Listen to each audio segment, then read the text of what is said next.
放下批判，放下成見，邀請大家嘗試每日花1分鐘專注喺自己身上，令世界更美好。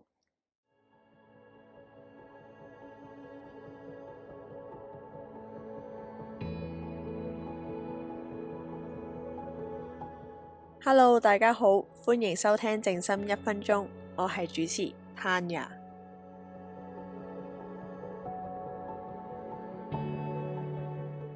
話咁快又1個禮拜，上集提到我單位出邊外牆裝修緊，咁而咁啱之後呢段時間我都開始返新工啦。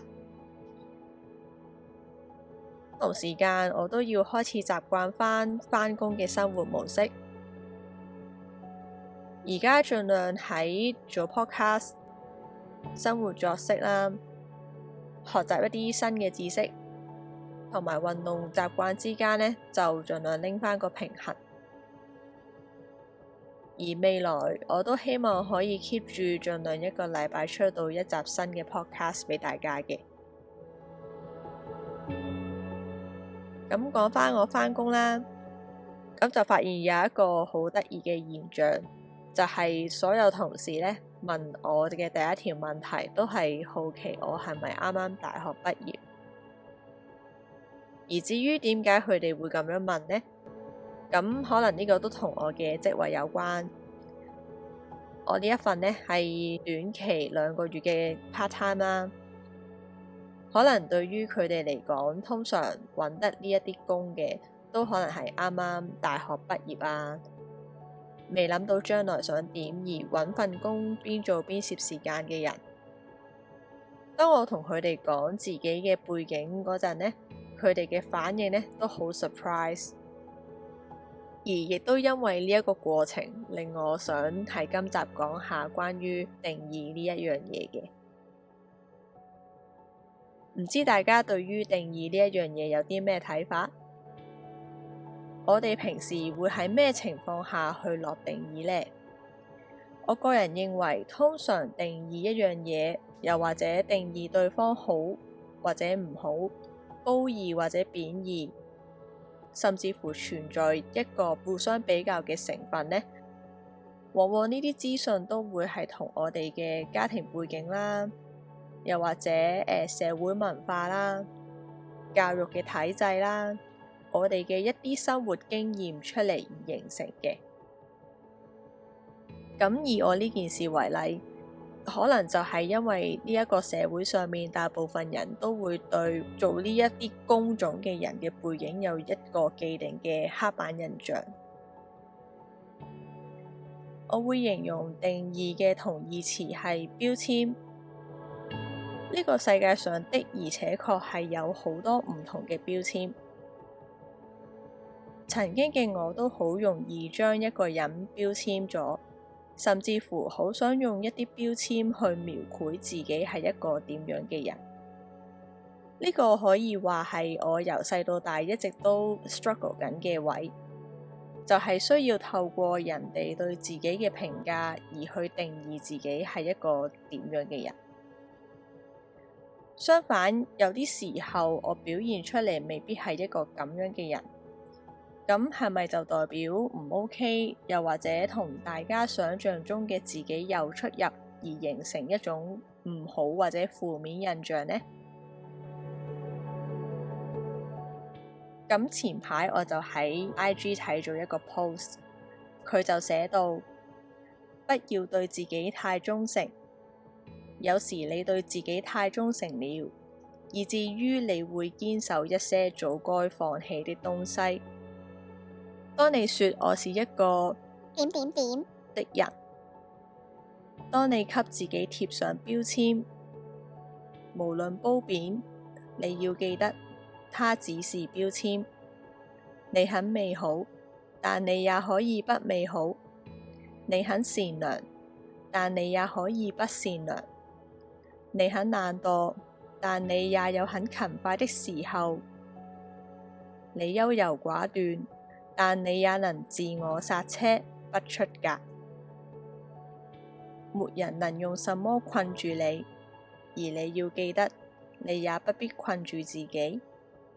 你可以什麼都是，也可以都不是，你可以自己決定。呢個 post 令我突然間有一個諗法，呢一堆標籤係咪可以完全定義到我自己呢？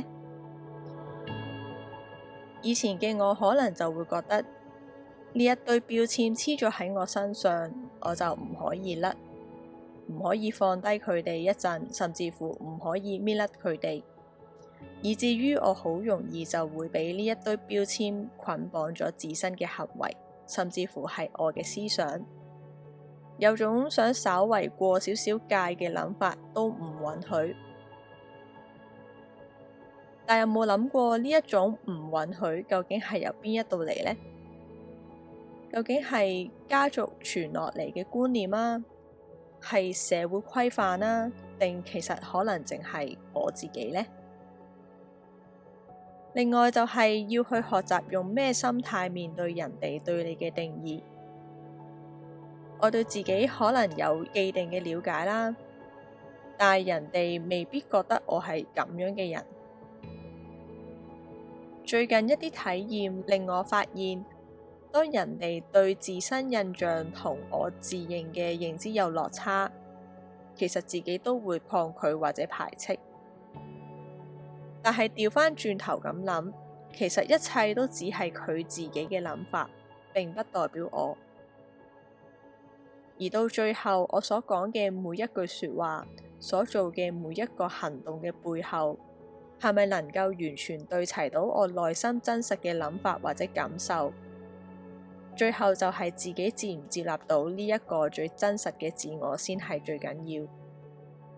當你領悟到人原來可以係有唔同嘅面向，並唔係所有嘢都非黑即白，你嘅人生或者生活將會有趣好多。今集就分享到呢一度，有時間嘅話就留低做埋個靜觀1分鐘，好好俾自己活在當下。靜觀1分鐘。歡迎嚟到靜觀1分鐘環節。如果未接觸過靜觀嘅朋友仔，建議一開始可以選擇喺比較安靜嘅環境下進行。透過靜觀，我哋會有意識咁將專注力放喺觀察自己嘅呼吸上。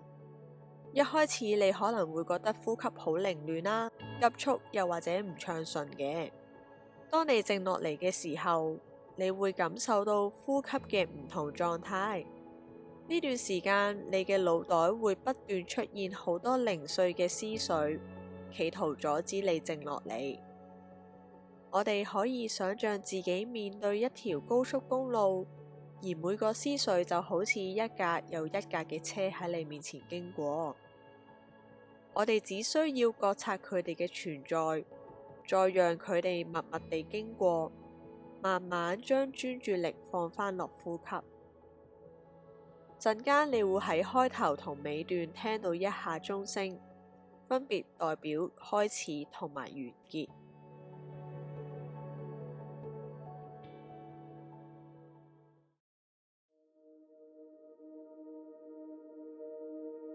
而家請各位做深呼吸3次，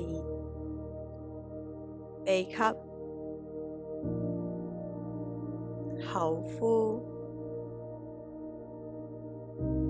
再嚟多次，鼻吸，口呼，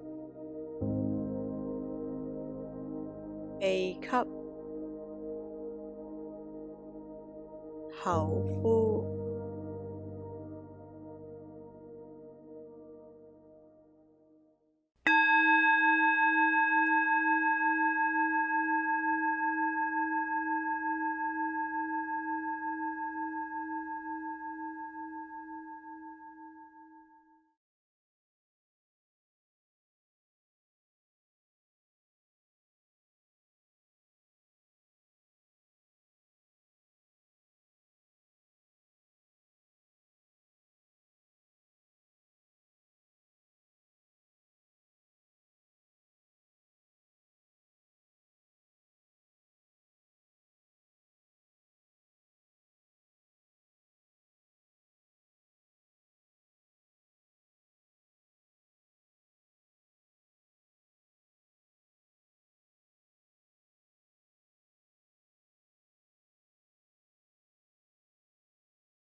恭喜你完成1分鐘靜觀，希望呢1分鐘能夠為你帶嚟平靜、快樂、自在。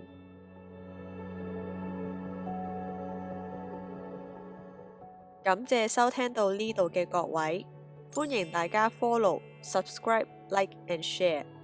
希望大家有個美好嘅一日，我哋下次見，拜拜。